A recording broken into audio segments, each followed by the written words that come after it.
The leaves have already started to change color and fall. It's inevitable. Fall has arrived.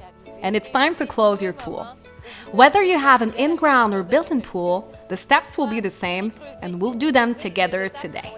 But before we start, I have a few little tips. Now is the right time to check your installations, pool, and equipment. First of all, check if there are any leaks. If there are any, it should be fixed before the winter to avoid severe damage.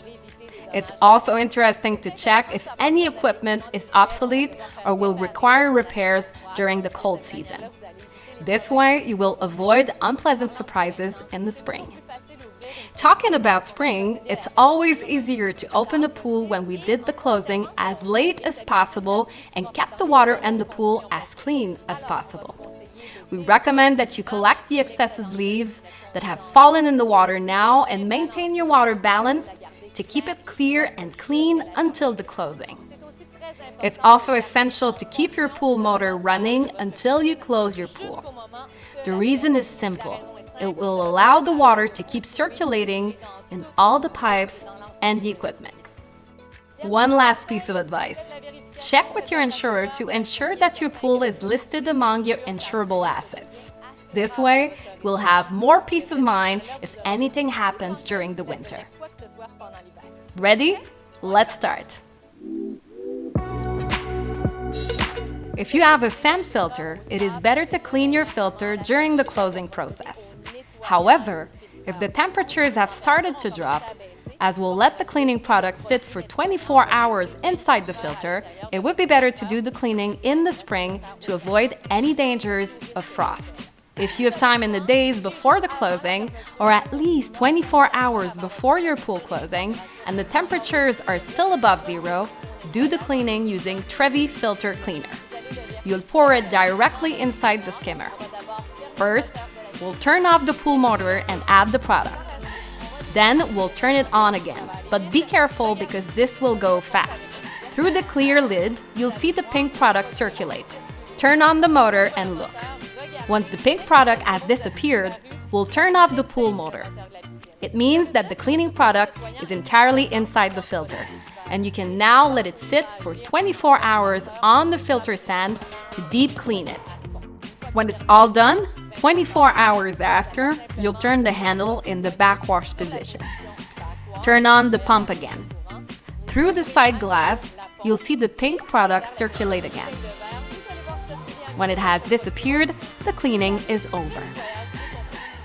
With a cartridge filter, it's also the best time in the fall during the closing process to clean your cartridges to ensure they are clean and ready to use next spring. To do this, turn off the motor and open the valve on top of the filter. The air will be able to enter and the water to drain. When the water has been drained, you can open the cartridge filter. Remove the cartridges and let them sit entirely in the product, following the instructions on the product packaging. Then, rinse them thoroughly and store them for the winter. We'll close the filter to proceed with the following steps. Before we start, we have an essential verification to do. If your in-ground or built-in ground pool has a dry well, we'll not be able to start the closing procedures if the dry well contains more than 18 inches of water. You'll need to drain it in that case. So, we'll take a measuring tape and measure the water level inside the dry well. If the water level is below 18 inches, you can proceed with the closing. Otherwise, you'll need to use a submersible pump, ideally one with an automatic release, and let the dry well drain. You must understand that the water level inside the dry well is the groundwater level around the pool. It can take many hours or even days before the ground is sufficiently drained. So even if you think that the dry well is empty, progressively it could refill for some time before you can proceed with the closing process. To proceed with your pool closing, whether you have an in-ground or built-in pool, you need to lower the water level to 2 inches below the water returns. To do this, we'll use the bottom drain. We must close the skimmer to let the water flow only through the bottom drain. To close the skimmer, we'll use the three-way valve.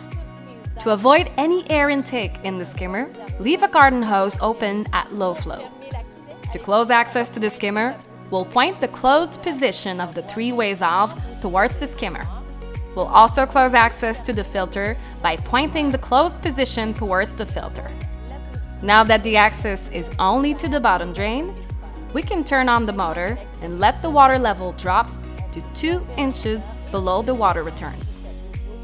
When the water level has reached the desired height, we won't need to use our equipment anymore. It's time to unplug it and turn off the circuit breaker. Now that the water level is 2 inches below the water returns, we can drain the water lines of your in-ground or built-in pool. It is a critical step.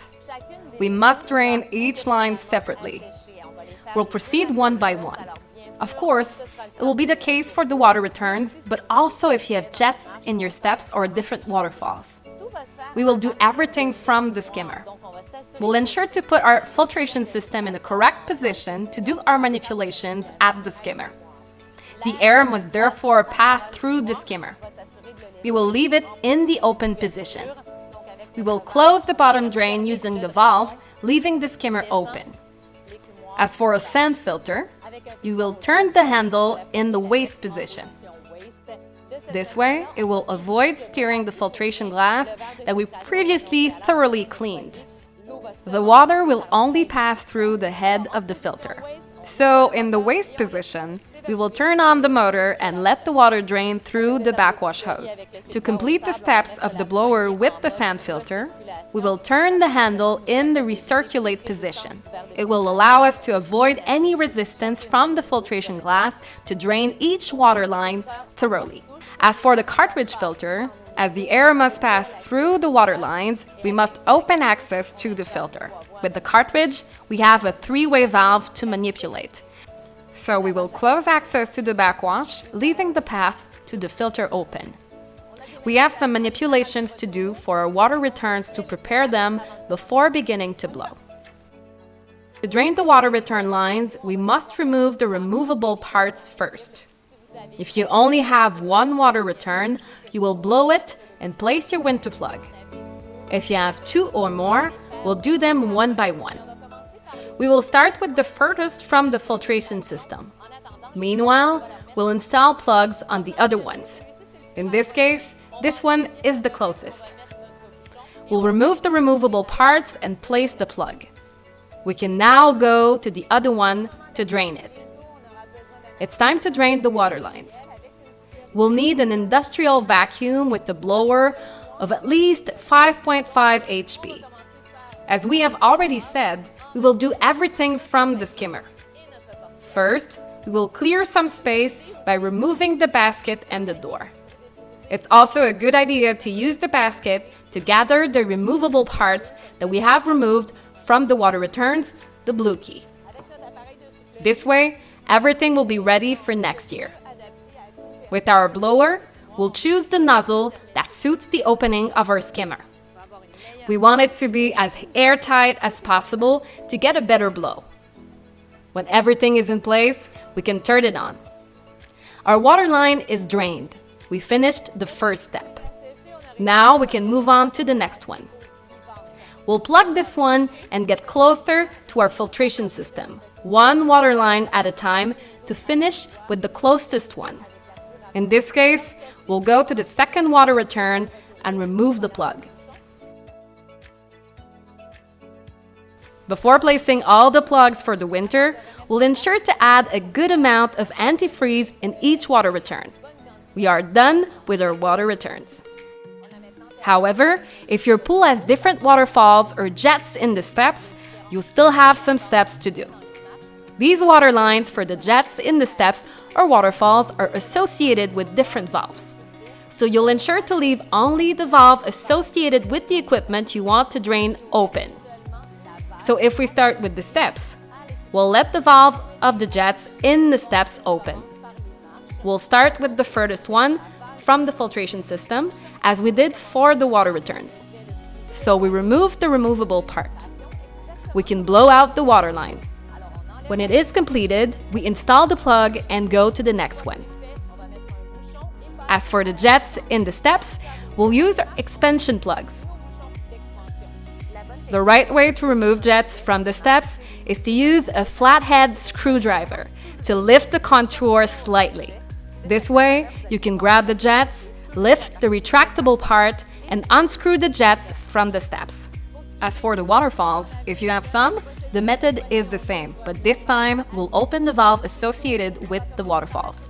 We'll start with the furthest waterfall if you have several. Not all waterfalls are accessible or removable. If they are and you can access them, you can remove them and install plugs. If not, ensure you blow them long enough to drain each line thoroughly. For safety purposes, whether for jets in steps or waterfalls, the advice is always the same. Pour a good amount of antifreeze in the waterline before the winter. To store a waterfall or removable water blade, we must release it from the pipe.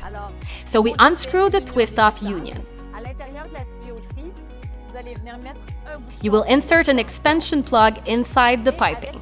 As for the water blade, we want to ensure it's completely drained, so we tumble it from all sides. If the water blade has a buried wire supplying the light, we will leave it outside for the winter. In this position, it will be perfect. If there is no light or it's possible to store it inside with the wire, we'll store it inside. The next step is to drain the water line associated with the bottom drain of your in-ground or built-in pool. As for the previous water lines, everything will also start from the skimmer. Your blower is still in place, and since we have air coming from the skimmer this time, we want to redirect it only in the bottom drain, which means we're going to close access to the pump.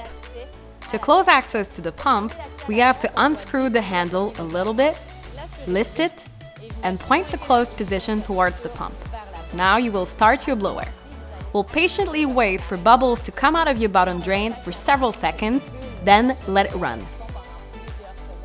And this is really important because we don't want the water to seep back into the bottom drain.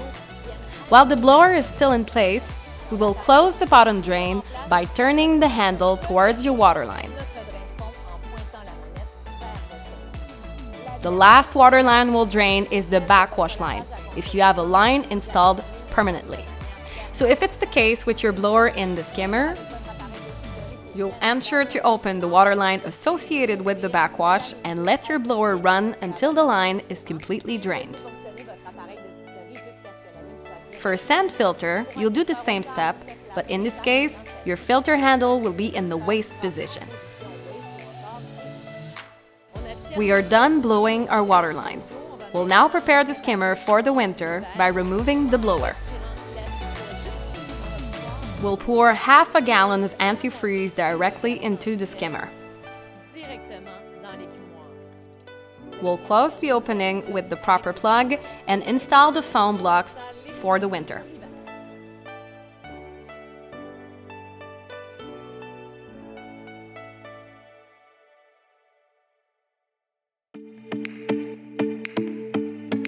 We've completed all the steps of the blower.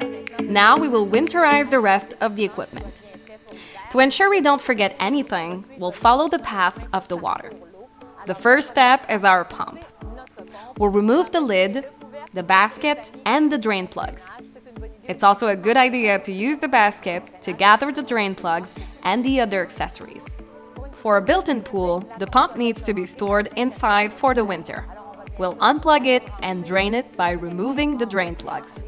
When we unplug it from the water line, we will unscrew the twist-off unions and plug the holes with expansion plugs. We're back to the cartridge filter. Remember that before the steps of the blower, we removed the cartridges.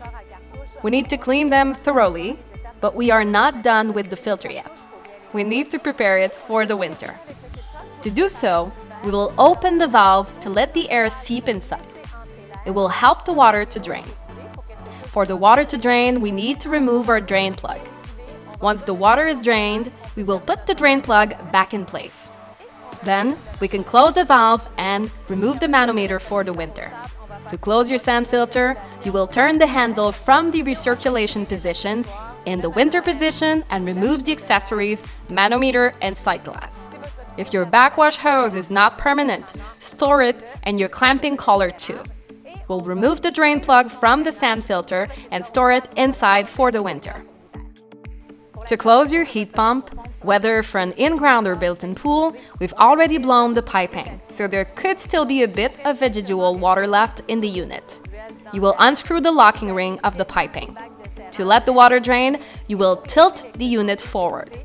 However, if your heat pump has a drain plug, you only need to unscrew the plug, and the excess water will come out.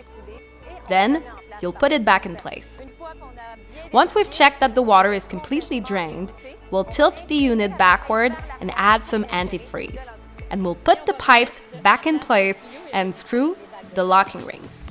If you have a salt system, at the closing, you'll start by unplugging the power. After that, we'll disconnect the flow sensor that we call the flow switch. Once we open the panel, we will put the switch in the off position and unplug the cell. As for the cell itself, you'll remove it from the water line by unscrewing the twist-off unions. We'll use the side where there's no wire. It's easier to fix the cell in this way on the cleaning stand, as it's the right time during the closing process to clean our cell. For this operation, I advise you to wear protective glasses and gloves. Ensure to protect the surface where you'll place the cell. The product we're using to clean the cell is reusable. I recommend you read the instructions on the packaging for the soaking time. When it's done, you can put the product back in the bottle for future use.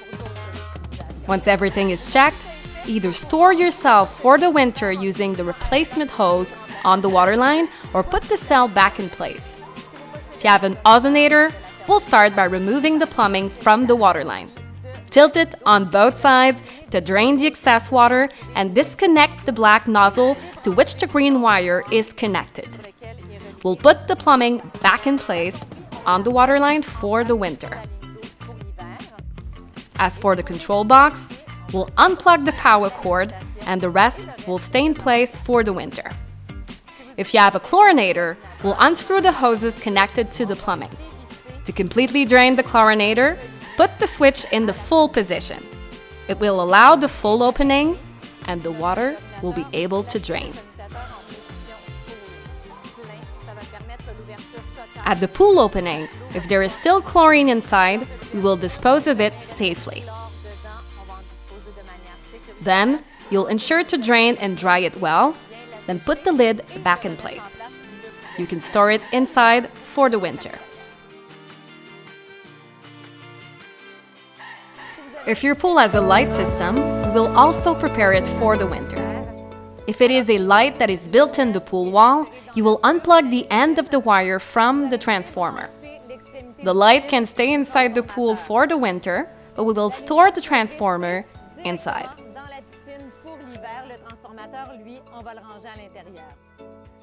If you have a skimmer light, as it is the case here, we will also unplug it from the transformer.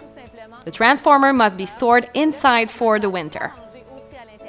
As for the light itself, we'll unhook it and store it for the winter. Now it's time to secure your lights for the winter. We'll look at the procedures according to your type of installation, starting with the atom light. You'll need a flathead screwdriver to push the red button that will allow you to turn the bulb and release it. Then, using a Phillips screwdriver, you'll unscrew the 3 screws at the back of your light.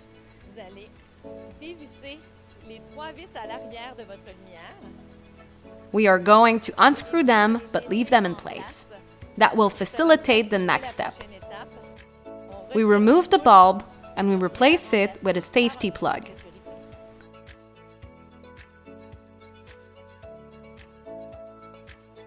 Once the screws are secured in place, you can push the wire back inside the base and we'll close everything with an expansion plug. Ideally, you should store the light inside for the winter. As for the lights like Brio or Gaia, it works the same. You'll unscrew the light and replace it with a safety plug for the winter. We are going to secure it with a clamping tool. Again, you can store the light inside for the winter. Today, our pool is equipped with an argon light, so we'll secure it for the winter. To remove it, slightly turn it and lift it. Once it is out of the water, you can unscrew the base and replace the bulb with a safety plug. The light must also be stored inside for the winter. Then, we put everything back in place. It's essential, until frost, to ensure you maintain the water level below 18 inches inside the dry well. You should monitor the water level throughout the fall. We've completed all the closing steps for the pool and the equipment. However, your water needs a little extra help. So it's the right time to add some herbicide and the different products included in your closing kit. You'll choose your closing kit according to your type of sanitation system. There are many brands, so be careful and refer to the labels on the packaging of your products. If you followed each step of this pool closing video, your pool is ready to withstand the winter safely, and we can't wait to see you next spring. If the task seems too complex, if you're running out of time, Trevi offers a pool closing service, and you can make an appointment now online at trevi.ca. See you soon!